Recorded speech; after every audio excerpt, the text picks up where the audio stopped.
one of Nietzsche's greatest influences was the ancient Greek philosopher Socrates. And he was the source of Plato. Plato obviously had Socrates being the sort of hero of his dialogues. And essentially Plato built his philosophy as a worked out system based on Socrates' attitude. Socrates never wrote anything down. He just went around performing what was called the elenchus, essentially the same thing as the dialectic, except a dialectic is more the idea of, I have my opinion, you have yours, and we each take turns at expressing our opinions and then seeing what the contradictions are, and then once a contradiction has been stumbled into, then we attempt to resolve that. We both attempt to make our opinions a little bit more sophisticated, and then we clash our newly sophisticated opinions into each other until we can either reach a point of agreement or we can reach a point of total impasse and we just have to give up on the discussion.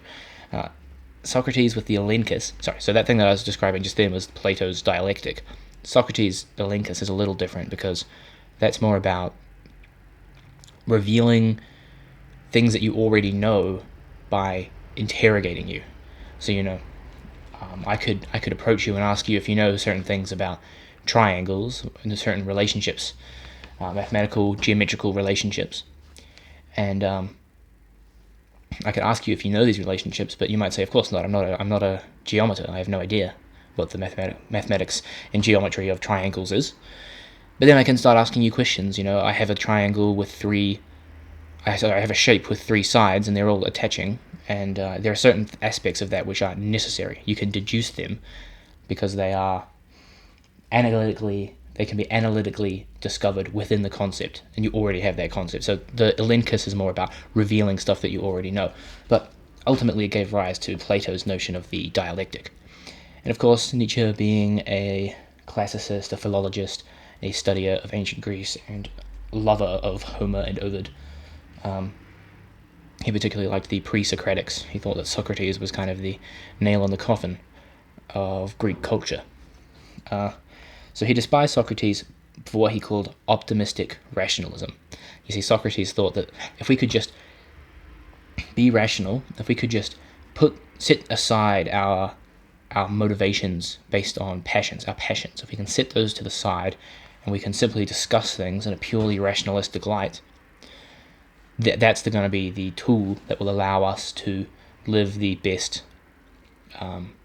most direct, most meaningful, and least regretful life. Essentially he believed that if reason can come to dominate over the passions, then that will be the tool, that will be the only thing that we need to attain harmony in existence. And Nietzsche was obviously moved by that. He was a philosopher, and he took that for quite a far way. He obviously, if you've read any of Nietzsche, he's certainly a competent dialectician and analytic philosopher.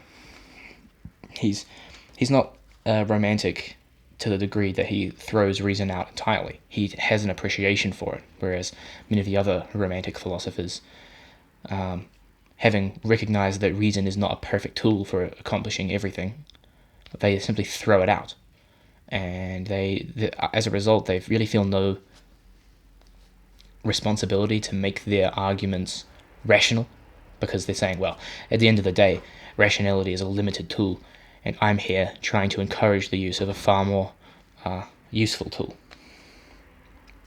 Now, what has actually happened as a result of our culture being dominated by the Socratic notion of reason through Plato and then Plato's influence on Christianity is we have come to the predicament of Faust. And Faust is a character, he's a professor, and he does a deal with the devil where he gains incredible abilities. He gains the ability to, romance women, and he knows everything. He learns to know everything.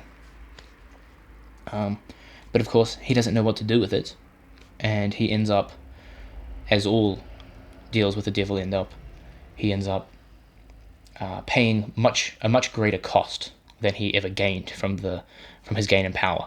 So yes, maybe he learned how to sweep his sweetheart off her feet, but at the end of the story, it's a lament of greater proportion than Faust would ever have been able to attain had he not done that deal with the devil. So we're in this situation now where we have this incredible power. We can literally make nukes. I mean, if you see a nuke, that's just the absolute symbol of Socratic reasoning and its domination, getting to the point where we clearly have ignored something, because we've made these nukes and we've used them, but we don't have the wisdom to, decide when we should use them. And so the point I'm just making here is that with the Faustian predicament is that we've got to the stage where we have all this power, but we just don't have the wisdom. We don't have any idea what to do with it. We're children with nukes. And the reason for that is that Socrates inaugurated not only the age of reason, but also the age of every other aspect of the human soul being submitted to reason. With Socrates himself, that's not necessarily true, because famously he was considered the wisest man in Greece, not for the things he knew, but because he knew that he knew nothing. So at the end of the day, he realized that while dialectic and while Elenchus and rationalism is fantastic and allows us a lot of benefit, Socrates' real wisdom was that he fundamentally knew nothing, that all of the rationalist accomplishments which he had achieved were fickle and fleeting and were to be dissolved, and there was a background against which they made sense. So the things, of course, that we've forgotten after Plato are feeling and intuition and our bodies. If everything's rational, we can deny the body.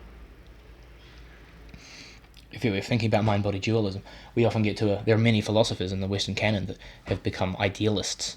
They feel that the whole idea of the external world is an idea. Our relationship to the body is simply a hallucination. This is something that the pre-Socratic Greeks would scoff at. They would think, you are telling me that your body is a hallucination. This is the most grounding, fundamental reality there is. Your mind is the hallucination. You've got things backwards.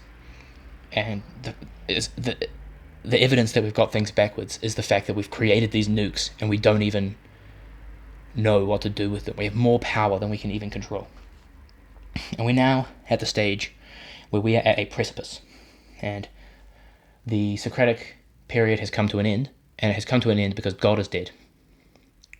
And in the death throes of God, we have had a First World War, a Second World War, nukes, a Cold War. The potential for total catastrophe and annihilation is greater than ever. So life is now asking us whether we will start again at where Socrates began, whether we will have the courage and boldness to create a new way of life that doesn't deny the power of rationalism, but doesn't subjugate all the passions to rationalism. We need a new way forward, and it can't simply be romanticism or rationalism. We need something new that has to attend to both of those things. And Nietzsche really, I think, is trying to get there, because for all his claims that reason boils down to power dynamics, Nietzsche did put a lot of his time into learning how to be an effective analytical rationalist. So this is a man who clearly put a lot of effort and a lot of value into rationalism, but he saw that, at least in itself, it is insufficient, and if we continue to cling to the sinking ship, we will be swallowed up in a sea of fire produced by ourselves.